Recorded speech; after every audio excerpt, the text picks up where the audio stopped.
Bienvenue sur la chaîne Coin Atlantis, la chaîne des pièces anciennes et rares. N'oubliez pas de cliquer sur le bouton j'aime et d'activer la cloche d'abonnement jusqu'à ce que vous receviez toutes les nouveautés sur notre chaîne.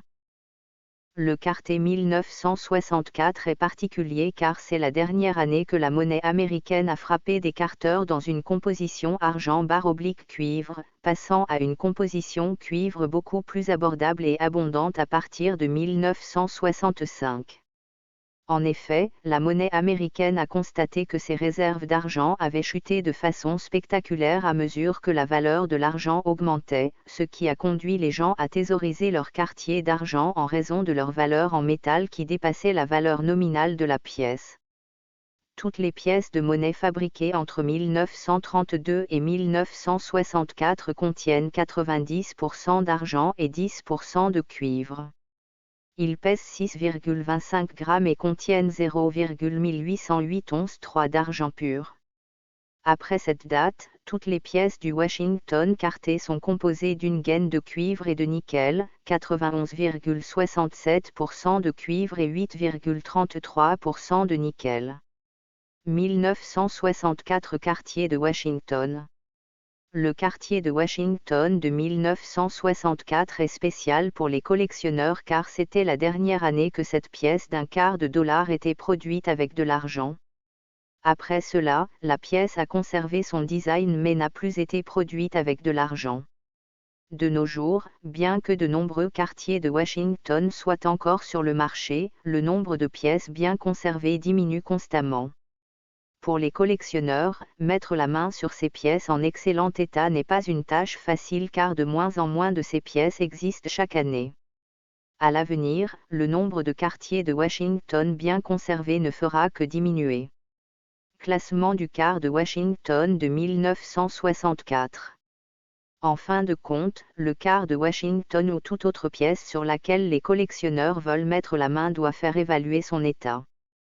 C'est pourquoi vous remarquerez que les collectionneurs analysent attentivement les surfaces des pièces à la recherche de toutes les imperfections. Parce que ces pièces ont été distribuées pendant une longue période de temps, beaucoup d'entre elles auront beaucoup de dommages sur les surfaces.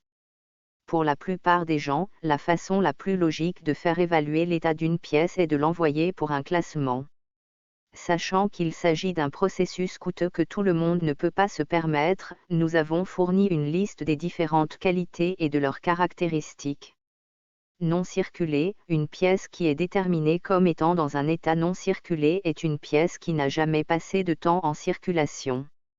Ces pièces auront été préservées de manière à ce que leur texture et leur imagerie soient presque identiques à ce qu'elles étaient le jour où elles ont été frappées.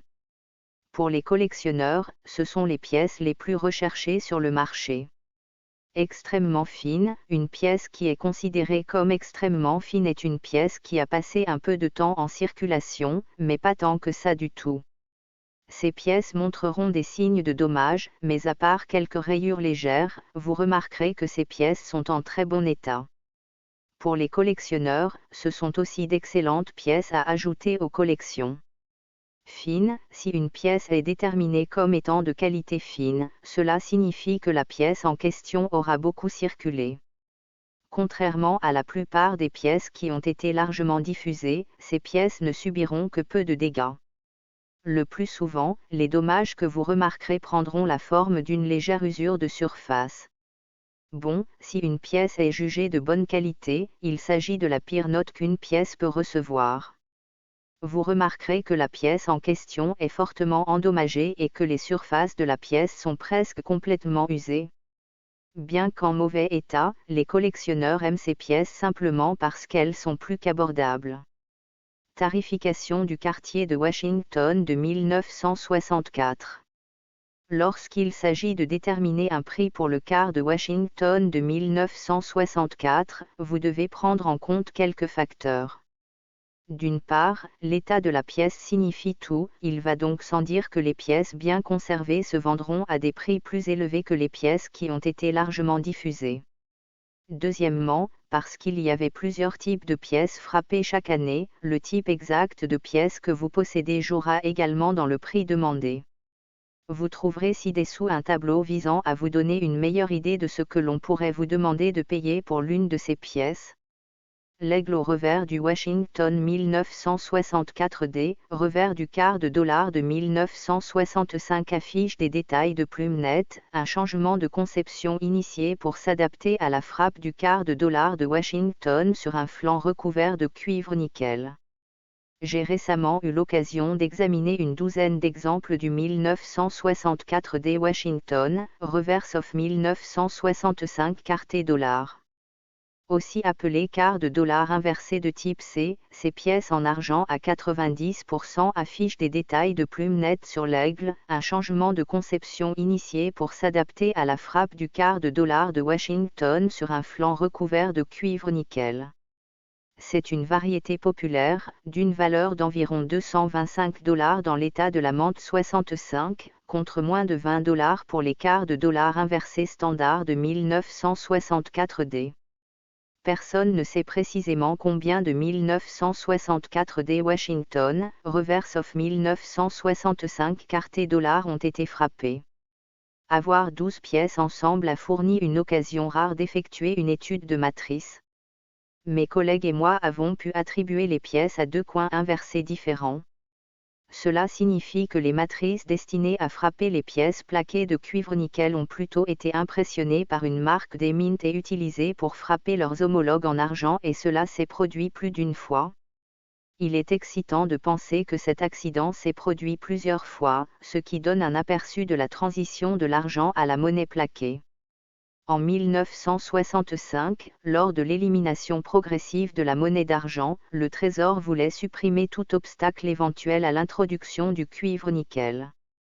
L'une des préoccupations était que les quarts de dollar en argent seraient thésaurisés, ils en ont donc produit un nombre énorme. Le quart de dollar 1964D a le tirage le plus élevé de tous les quarts de dollar en argent de Washington, 704 135 528 pièces. Mais ces pièces n'ont pas toutes été frappées en 1964. La frappe des quarts de dollar en argent s'est poursuivie parallèlement à la production de quarts de dollar plaqués cuivre-nickel jusqu'en 1967 pour répondre à la demande. Une énorme quantité de quarts de dollar vêtus ont également été produits en 1965, plus de 1,8 milliard d'entre eux. Toutes les pièces de monnaie américaine datées de 1965 à 1967 ont été frappées sans marque de monnaie, bien qu'elles aient été produites dans toutes les monnaies. L'utilisation des marques de monnaie a été temporairement suspendue principalement pour décourager les collectionneurs et les spéculateurs d'accumuler de nouvelles émissions. Avec un nombre aussi extraordinaire de pièces produites au cours de cette période, il n'est guère surprenant que des accidents occasionnels comme le 1964D Washington, reverse of 1965 quarté dollar se soient produits. Les erreurs de planchet erronées de cette période existent également et sont très convoitées. Par exemple, Heritage Auction a vendu un quart de dollar de Washington de 1965 en argent de 1965 à propos d'un circulated 50 à 90% pour $6 900 lors d'une vente le 7 janvier 2006.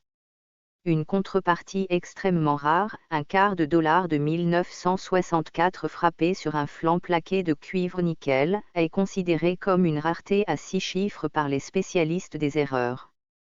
Pour gérer la transition, de 1965 à 1967, les banques du Trésor et de la Réserve fédérale détenaient tous les quarts de dollar et 10 cents qui leur revenaient de la circulation.